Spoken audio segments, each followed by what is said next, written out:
Salut à tous, c'est Hugo Mouton. On se retrouve aujourd'hui pour une nouvelle vidéo sur le Grand Prix d'Espagne, le cinquième Grand Prix de la saison, ou le quatrième, oui, le quatrième Grand Prix de la saison 2021-2022 de Formule 1. Grand Prix à domicile pour Alonso et Sainz, qui se déroulera sous un très beau soleil. Le circuit se voit changer au virage 10 avec l'apparition d'un nouveau virage qui remplace un virage qui avait déjà remplacé un autre appendice en 2010. Commençons directement sans plus de tergiversation. En FP1, Mazepin spin en début de session. Les boudins sur le virage sont plutôt agressifs, les vibreurs voilà plutôt, à l'image du virage 7 qui casse l'aileron de Vettel. Nissany participe à la session pour Williams comme Kubica pour Alfa Romeo, qui spin d'ailleurs dans le nouveau virage et provoque un drapeau rouge. Bottas est le plus rapide devant Verstappen et Hamilton dans le même dixième, donc les trois pilotes sont dans le même dixième, ce qui nous montre déjà une course qui pourrait être plutôt disputée. En FP2, Tsunoda abandonne la session sur un problème moteur. Verstappen pousse à la limite et casse légèrement son aileron, à l'image de Vettel en FP1. Hamilton est le plus rapide, alors que les deux Alpines sont plutôt bien placés. Donc très très bon pour les Alpines, surtout pour Alonso qui, comme je l'ai dit un peu plus tôt, est à domicile. En FP3, cette fois-ci c'est Verstappen qui est le plus rapide devant Hamilton et les deux Ferrari sont très performantes. Donc on a vu trois pilotes les plus rapides se succéder, Bottas, Hamilton et Verstappen, ce qui nous promet une qualification intense. La qualification en Q1, la qualif est retardée de 10 minutes après un crash en Formule Alpine. Mazepin gêne légèrement Norris quand les voitures peuvent partir. Les As, Latifi, Raikkonen et Tsunoda sont éliminés. Quasiment toutes les voitures ressortent, excepté Bottas, les Red Bull, Ricciardo et Sainz pour un second passage. Et toutes ces voitures-là ont un temps et donc passent en Q2. Donc sans grand risque, cette non-ressortie. En Q2, Stroll, Vettel, Giovinazzi, Gasly et Russell sortent de cette Q2. Verstappen est super rapide en 1.16 alors que Hamilton est deuxième en 1.17. Donc Verstappen lui met un centième, ce qui n'est pas négligeable. En Q3, Perez spin en début de session, tandis que Hamilton prend la pole provisoire. Le Mexicain devra donc faire un deuxième passage au poil et avec un gros cafouillage avant le deuxième passage. Verstappen est gêné et ne peut pas améliorer. Hamilton prend donc sa centième pole position, tandis que Perez, qui est ressorti, fait un très pauvre temps. Il n'est que 8ème sur la grille. Je vais d'ailleurs vous donner cette grille. Grille de départ, Hamilton est premier, Verstappen deuxième, Bottas est troisième, Leclerc est quatrième, Ocon est cinquième, Sainz est sixième, Ricciardo est septième, Perez est huitième, Norris est neuvième, Alonso est dixième, Stroll est onzième, Gasly est douzième, Vettel treizième, Giovinazzi quatorzième, Russell 15e, Tsunoda 16e, Raikkonen 17e, Schumacher 18e, Latifi 19e et Mazepin 20e. Aucune pénalité sur cette grille de départ, donc on peut directement passer à la course.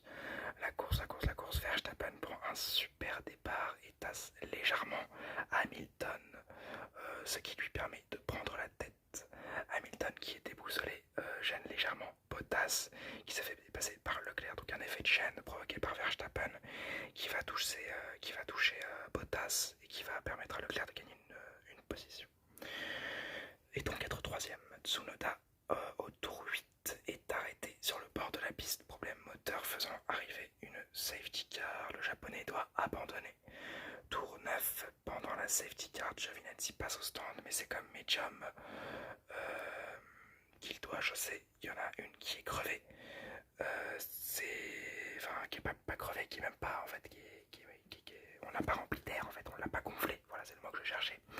On n'a pas gonflé son pneu, c'est inédit, j'ai jamais vu ça moi personnellement, F1.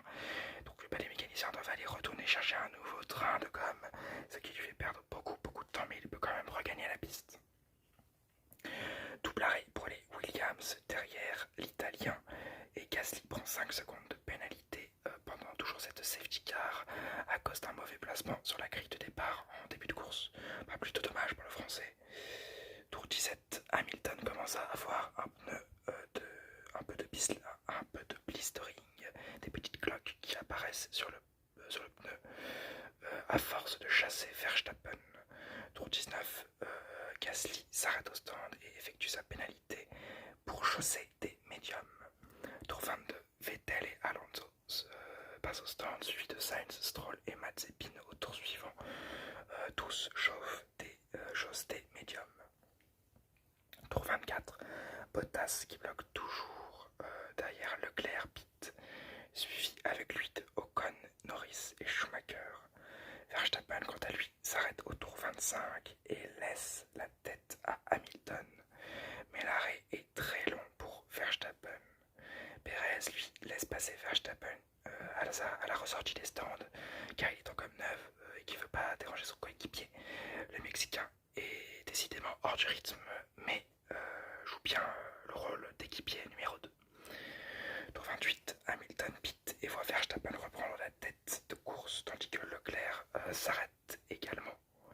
Verstappen met 5 secondes à Hamilton, tour 30, tandis que Alonso dépasse Giovinazzi, suivi par Vettel et Gasly, qui passent également l'Italien. Hamilton tape beaucoup dans ses gommes pour rattraper Verstappen et tour 34, il est à 1 seconde du Néerlandais. Raikkonen, qui ne s'est toujours pas arrêté, part à la faute, perd toutes ses places à cause de certaines petites erreurs, donc il est parti à la faute quelquefois et stoppe son agonie au tour 38 en s'immobilisant dans la voie des stands pour normalement son seul arrêt de la course, parce que normalement les stratégies de course sont à 2 arrêts sur ce circuit. Tour 39, Vettel fait un deuxième arrêt pour des gommes soft qui dureront sûrement pas, enfin qui auront du mal en tout cas à aller jusqu'au bout de la course qui, je le rappelle, fait 66 tours, donc s'arrêter au tour 39 c'est quand même un peu ballsy. Tour 41, Perez qui chasse Ricciardo part légèrement au large et récupère des bouts de gomme, tandis qu'au tour 43, Hamilton pit pour piéger Verstappen et revient comme une balle sur le Néerlandais. Tour 46, Perez passe enfin Ricciardo par l'extérieur avec un freinage tardif. Tour 47, Sainz s'arrête pour des softs comme Ricciardo. Ils ressortent au coude à coude, tandis qu'au tour 50, une défense agressive de Norris déjouée par Sainz qui prend la 8ème place. C'est-à-dire que Norris a essayé de se défendre un peu trop agressivement, mais Sainz a réussi à le reprendre dans son propre jeu et l'a dépassé pour la 8ème place. Tour 52, Bottas laisse passer Hamilton avec très peu d'envie et fait d'ailleurs perdre du temps à son coéquipier sur Verstappen. Tandis que tour 54, Sainz, comme une balle, dépasse Ocon et Bottas qui s'est arrêté pour prendre le meilleur temps en course. Mais ce dernier ressort derrière Leclerc et Sainz, ce qui n'est pas une très bonne opération. Verstappen est à l'agonie mais doit tenir pour la victoire. Malheureusement, au tour 57, Leclerc est dépassé par Bottas et donc il quitte le podium. Perez, quant à lui, s'arrête au tour 58 pour le meilleur tour. Tour 59, Leclerc pit également pour les mêmes raisons. Tandis qu'au tour 60, Hamilton prend la tête et force Verstappen à s'arrêter au tour 61 pour aller lui aussi chercher le meilleur tour en course. Bataille entre Alonso, Stroll, Raikkonen et Gasly dans les 5 derniers tours.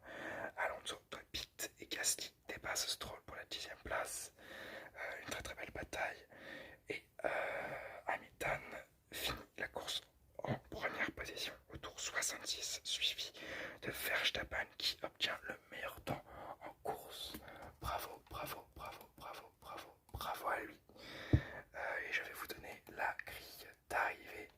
Alors, Hamilton premier, Verstappen deuxième avec le meilleur temps en course comme je l'ai dit plus tôt. Bottas est troisième, Leclerc est quatrième, Perez est cinquième. Belle remontée du Mexicain, mais ça reste tout de même un mauvais week-end d'ailleurs pour le pilote Red Bull qui n'aura pas servi son équipe contrairement à Bottas avec Hamilton. Leclerc est 4e, comme je dis, 6e Ricciardo, 7e Sainz, 8e Norris, Ocon est 9e, Gasly est 10e, Stroll est 11e, Raikkonen est 12e, Vettel 13e, Russell 14e, Giovinazzi 15e, Latifi 16e, Alonso 17e, Schumacher 18e, 19e Mazepin et 20e DNF pour Tsunoda qui a abandonné en début de course. Alors les enseignements à tirer de cette course d'ailleurs qui aura été assez mouvementée vers la fin, mais qui, comme pas mal de Grand Prix d'Espagne, aura été plutôt monotone à d'autres endroits.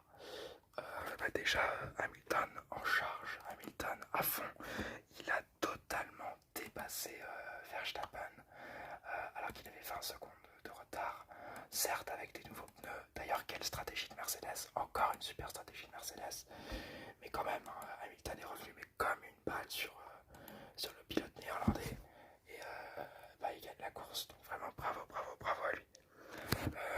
Mais par contre Bottas aurait pu tout faire foirer.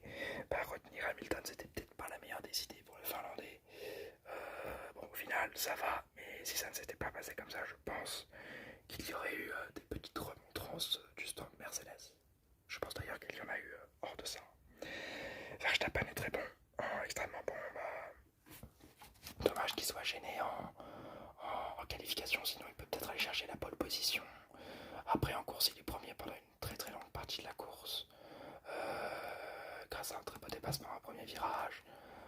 Bon, après, il peut pas faire grand chose sur le retour d'Hamilton. Les stratégies de Red Bull se sont ratées encore une fois. C'est dommage. Mais bon, on pouvait pas trop lui en demander sur ce Grand Prix, sur ce week-end, étant donné qu'on avait un Hamilton visiblement déchaîné. Ensuite, les Espagnols difficiles à domicile. Alonso ne finit que 17ème, tandis que Sainz est 7ème.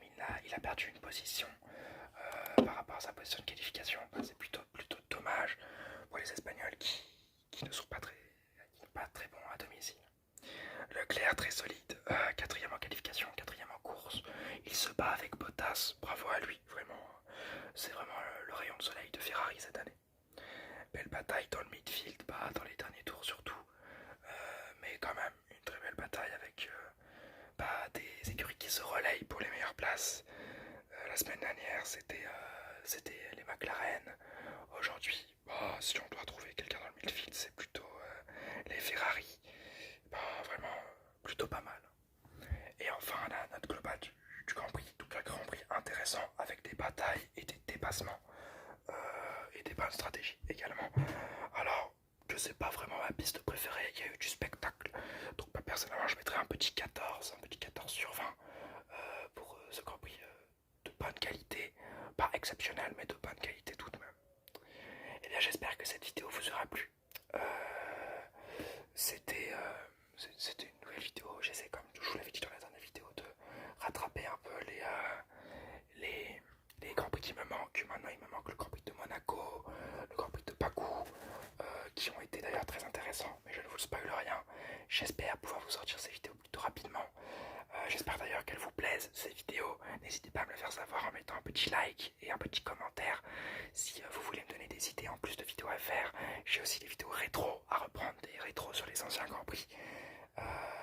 Je spoil un peu, le prochain rétro ce sera sur un Grand Prix de 2008, encore une fois. En même temps la saison de 2008 était très très intéressante. Et bien c'est fini pour cette vidéo, je vous dis au revoir. Et n'oubliez pas, Forza Ferrari.